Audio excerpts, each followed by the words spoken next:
Assalamualaikum semuanya, bertemu lagi dengan kelompok kami. Di Psikologi Belajar, mata kuliah ini mempelajari tentang konsep dasar mengenai proses belajar pada siswa, hubungan antara perkembangan dengan belajar dan upaya-upayanya. Kelompok kami membahas tentang konsep dasar belajar. Ingin tahu selengkapnya? Mari simak video ini.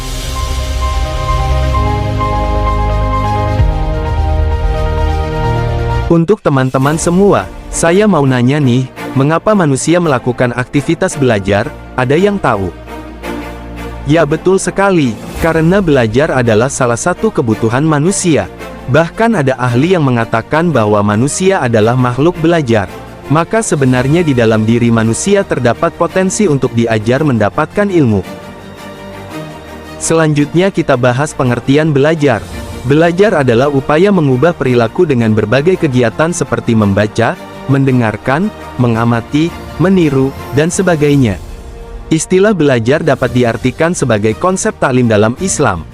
Al-Quran untuk pendidikan Islam menjadi sumber normatifnya.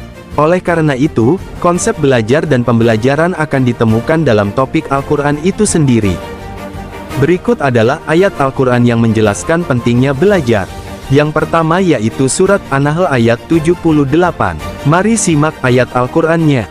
Wallahu akhrajakum min butuni ummahatikum la ta'lamuna syai'an wa ja'ala lakumus sam'a wal absara wal af'idata la'allakum tashkurun.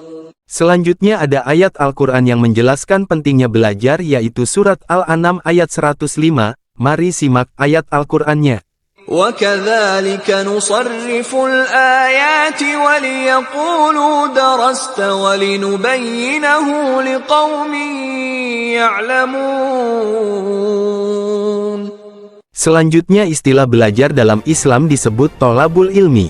Dengan belajar seseorang akan mendapatkan ilmu pengetahuan yang bermanfaat bagi dirinya. Ilmu yang diperoleh harus diaplikasikan sehingga memberikan kemanfaatan pada orang lain. Al-Quran dan hadis mengajak umat Islam untuk mencari dan mendapatkan ilmu dan kearifan serta menempatkan orang-orang yang berpengetahuan pada derajat yang tinggi. Selanjutnya ciri-ciri belajar, yaitu ditandai dengan adanya perubahan tingkah laku, perubahan perilaku relatif permanen, dan perubahan tingkah laku hasil latihan atau pengalaman. Serta perubahan perilaku tersebut bersifat potensial. Tujuan belajar yaitu punya alasan untuk memfokuskan pengajar terhadap apa yang seharusnya diajarkan dan untuk menghindari pemberian materi yang kurang relevan.